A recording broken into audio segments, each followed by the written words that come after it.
Alors, bienvenue à cette rencontre hebdomadaire de la liturgie de la parole qui, en ce mercredi, sera animée par François Michel, diacre, ici dans notre unité pastorale. Aujourd'hui, vous le reconnaissez, c'est la fête de la naissance de Jean-Baptiste. Lui qui a reconnu, qui a indiqué le salut, la lumière du monde, celui qui vient, le Verbe de Dieu. Lui aussi qui nous rappelle l'audace et notre façon de nous adapter à l'inédit de Dieu qui nous surprend toujours. Pensons à Zacharie qui est surpris, qui va retrouver la parole après qu'il ait donné le prénom à ce Jean. Bien, en continuant cette célébration, je vous invite à porter attention à cette façon que Dieu a, à travers des personnages, de s'approcher de nous et de nous surprendre, jamais contre nous, mais pour nous aider à aller plus loin avec lui dans l'amour. Bonne rencontre, bonne liturgie. Les mains ouvertes devant toi, Seigneur, pour t'offrir le monde. Les mains ouvertes devant toi, Seigneur, notre voix est profonde. Garde-nous tout petit devant ta face, simple et pur comme un ruisseau. Garde-nous tout petit devant ta face et disponible comme une eau. Les mains ouvertes devant toi, Seigneur, pour t'offrir le monde. Les mains ouvertes devant toi, Seigneur, notre voix est profonde.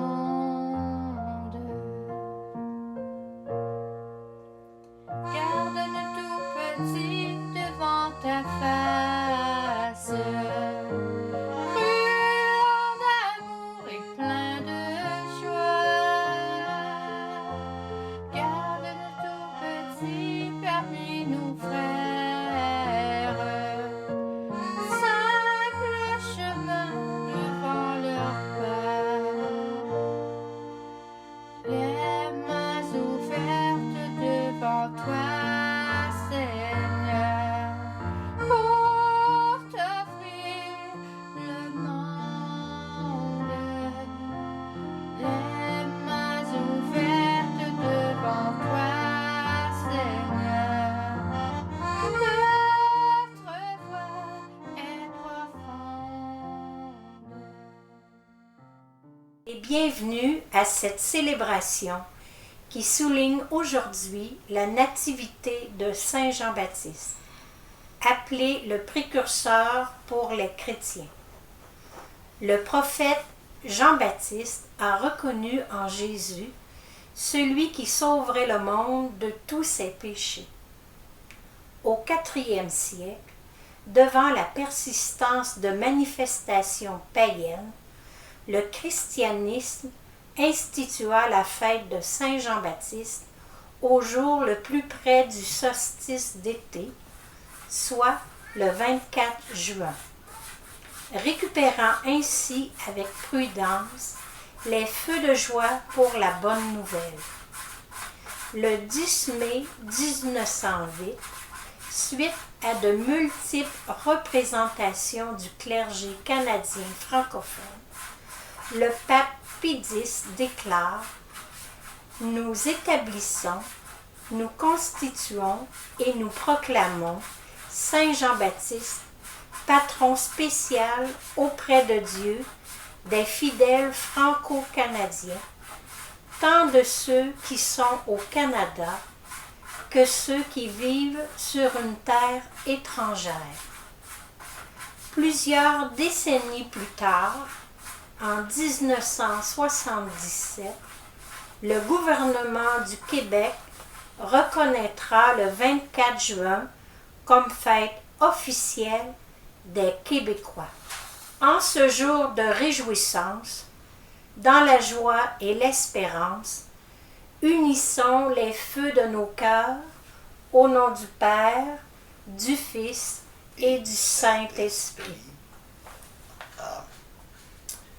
Alors aujourd'hui, la liturgie nous présente 4 textes qui révèlent comment Dieu façonne l'identité unique de chaque personne, soit la valeur d'une vie, la merveille qu'est l'être humain, la conversion des cœurs et le nom lié à la miséricorde de Dieu. Dans la lecture tirée du livre Isaïe, le prophète expose comment Dieu est intervenu chez lui avant même la naissance. Il exprime comment ces traits de caractère, forgés par la puissance de Dieu, deviennent essentiels à la mission. Finalement, il reconnaît combien sa vie a de la valeur aux yeux du Seigneur. Lecture du livre d'Isaïe. Écoutez-moi, îles lointaines, peuple éloigné, soyez attentifs. J'étais encore dans le sein maternel quand le Seigneur m'a appelé. J'étais encore dans les entrailles de ma mère quand il a prononcé mon nom. Il a fait de ma bouche une épée tranchante. Il m'a projeté par l'ombre de sa main. Il a fait de moi une flèche acérée. Il m'a caché dans mon carquois.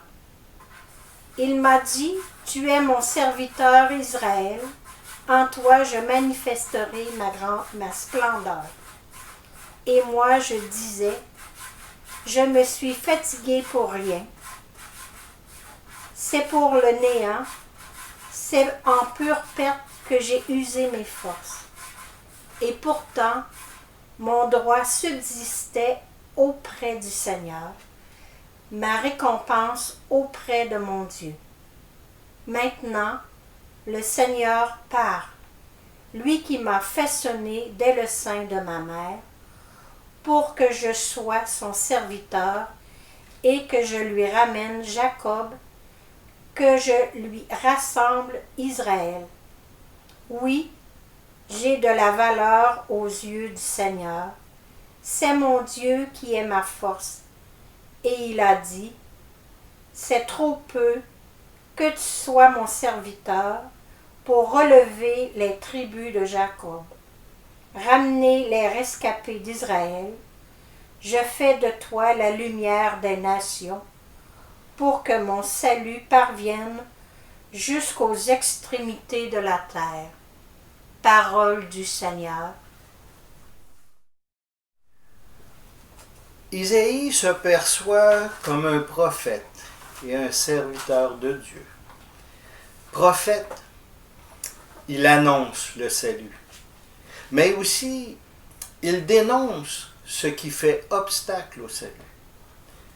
En bon et fidèle serviteur de Dieu, quel beau discernement, quel beau et humble témoignage il fait de sa personne. Avant même sa naissance, il reconnaît l'intervention divine. C'est Dieu qui lui a donné son identité. J'étais encore dans les entrailles de ma mère quand il a prononcé mon nom. Isaïe reconnaît l'intervention divine qui a forgé son identité.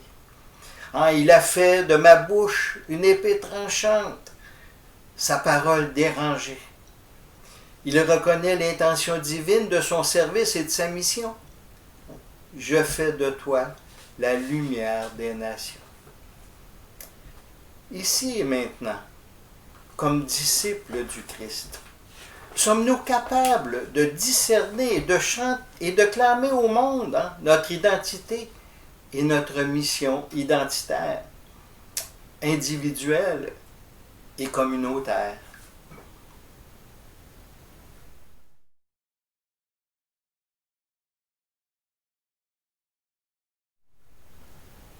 Aujourd'hui, fiers et responsables de notre identité baptismale, unis comme un seul peuple, chantons le psaume et glorifions Dieu pour la grandeur et la merveille qu'est l'être humain dans la création.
Écoutons la parole où saint Paul nous dévoile l'identité de Jean-Baptiste d'une manière bien différente de celle du prophète Isaïe.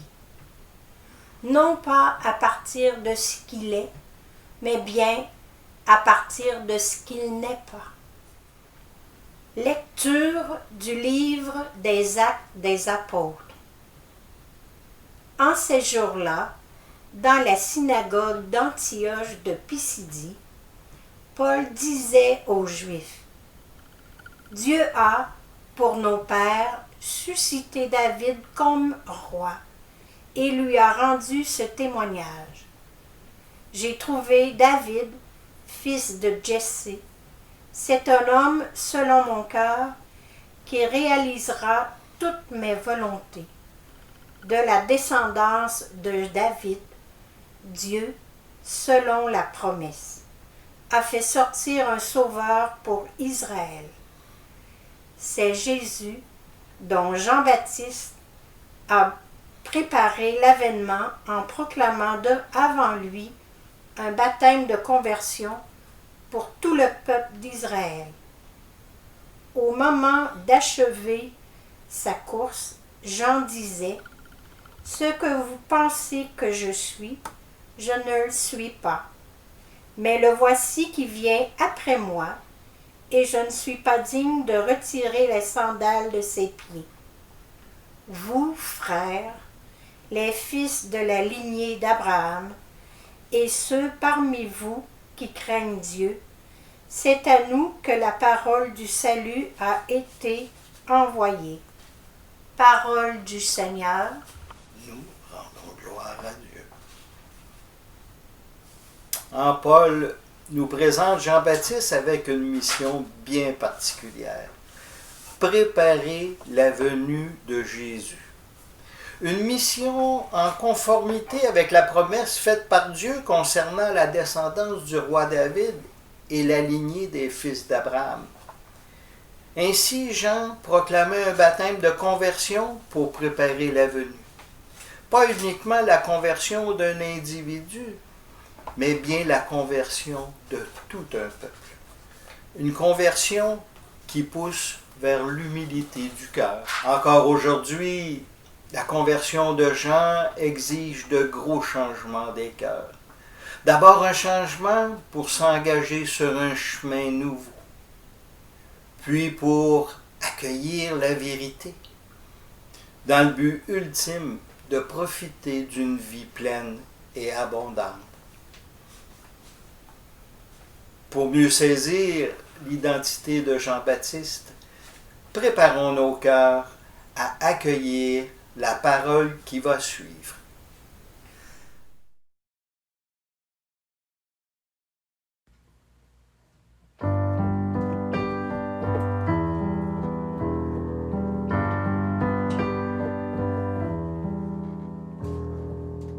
Pour la parole et pour le pain, pour le sourire et la tendresse, nous chantons la gloire du Seigneur.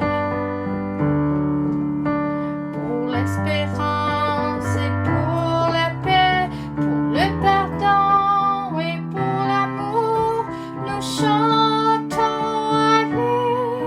Alléluia. Alléluia,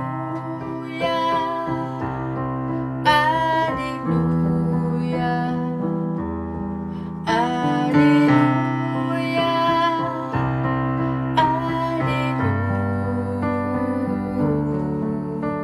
Alléluia.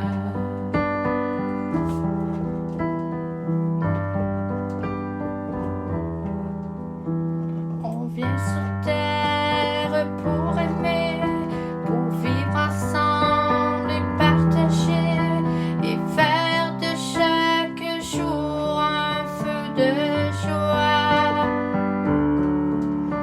La vie est une symphonie, chacun de nous en fait partie.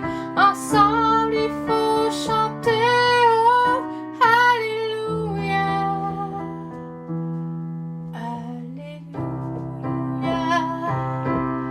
Alléluia,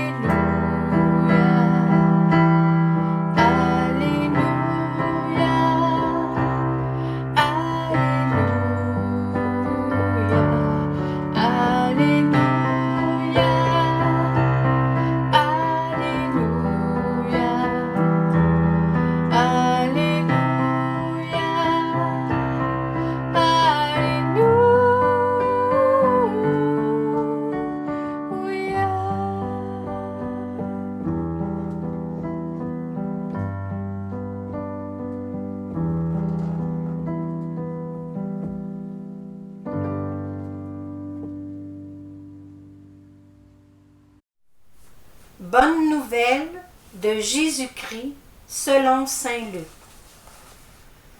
Quand fut accompli le temps où Élisabeth devait enfanter, elle mit au monde un fils. Ses voisins et sa famille apprirent que le Seigneur lui avait montré la grandeur de sa miséricorde et ils se réjouissaient avec elle. Le 8e jour, ils vinrent pour la circoncision de l'enfant. Ils voulaient l'appeler Zacharie, du nom de son père. Mais sa mère prit la parole et déclara : « Non, il s'appellera Jean. » On lui dit : « Personne dans ta famille ne porte son nom-là. » On demandait par signe au père comment il voulait l'appeler. Il se fit donner une tablette sur laquelle il écrivit « Jean est son nom ». Et tout le monde en fut étonné. À l'instant même, sa bouche s'ouvrit, sa langue se délia. Il parlait et il bénissait Dieu. La crainte saisit alors tous les gens du voisinage et, dans toute la région montagneuse de Judée, on racontait tous ces événements. Tous ceux qui les apprenaient les conservaient dans leur cœur et disaient « Que sera donc cet enfant? » En effet, la main du Seigneur était avec lui. L'enfant grandissait et son esprit se fortifiait. Il alla vivre au désert jusqu'au jour où il fit connaître à Israël. Proclamons la parole de Dieu. Louange à toi, Seigneur Jésus. Voyons comment le nom de Jean le Baptiste et sa naissance sont intimement liés à la miséricorde divine. Car les histoires de maternité d'Élisabeth et de Marie sont elles aussi intimement liées à la miséricorde divine. D'abord, ce sont deux histoires de maternité impossibles. Élisabeth, trop vieille pour enfanter, puis Marie, très jeune et sans mari. Sans oublier que le nom des enfants sont déjà inscrits dans le cœur de Dieu. L'un s'appellera Jean, qui veut dire Dieu fait grâce. L'autre s'appellera Jésus, qui veut dire Dieu sauve. De même, les deux histoires sont annoncées par l'ange du Seigneur.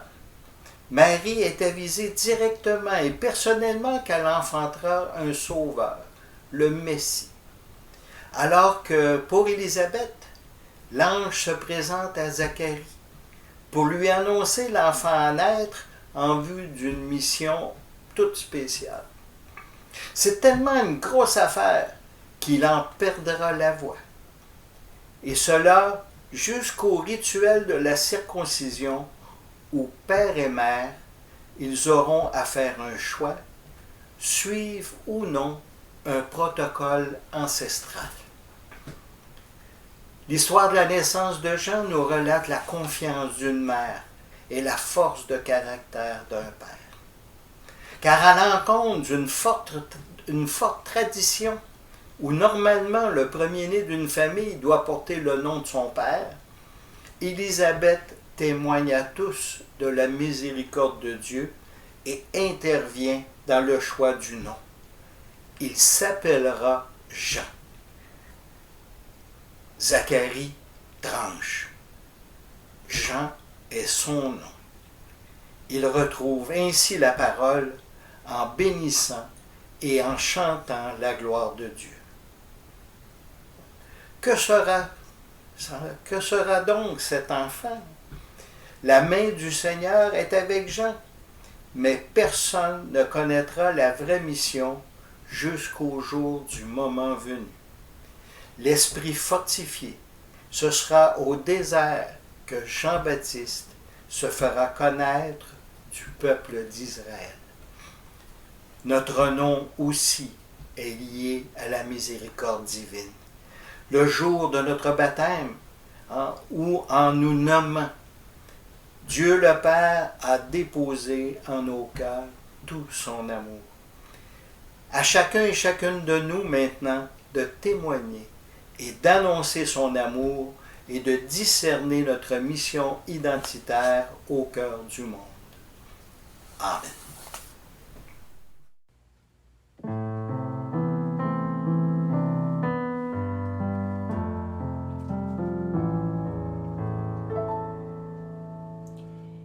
Il avait du feu dans le cœur, Jean le Baptiste, quand il annonçait le temps du Sauveur. Il ouvrait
Après chaque intention, nous répondrons Seigneur, entends notre prière.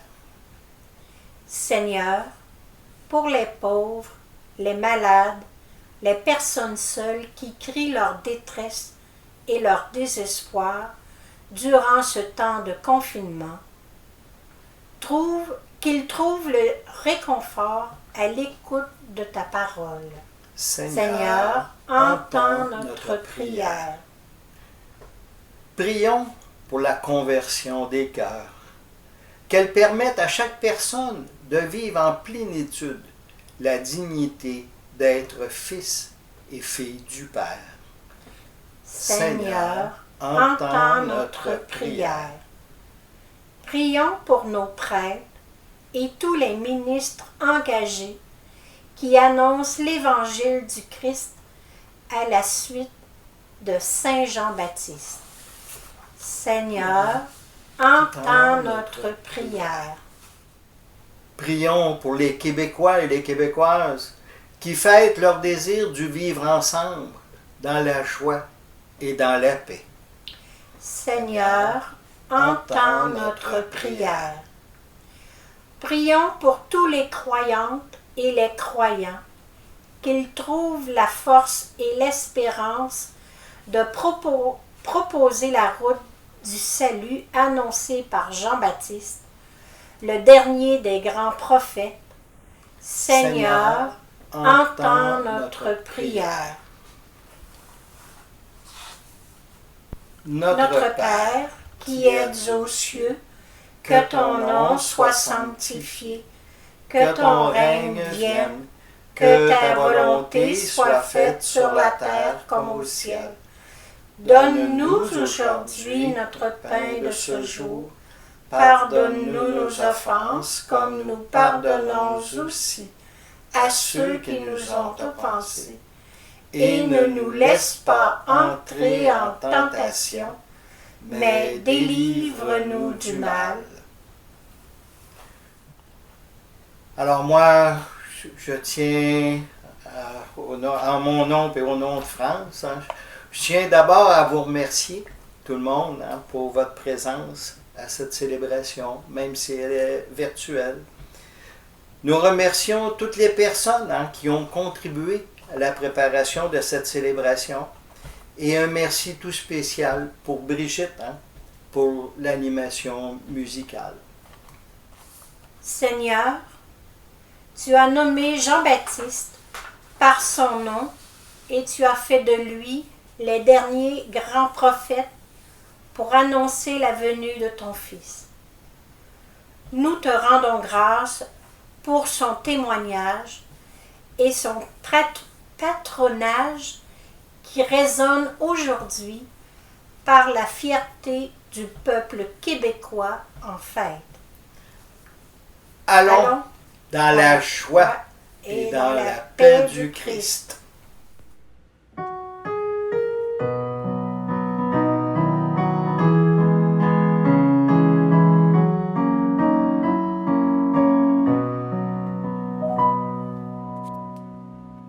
Le temps que l'on prend pour dire je t'aime est le seul qui reste au bout de nos jours. Les vœux que l'on fait, les fleurs que l'on sème, chacun les récolte en soi-même. Au beau jardin du temps qui court, chant du pays, c'est à votre tour de vous laisser parler d'amour. Chant du pays, c'est à votre tour de vous laisser parler d'amour. Le ruisseau des jours aujourd'hui s'arrête.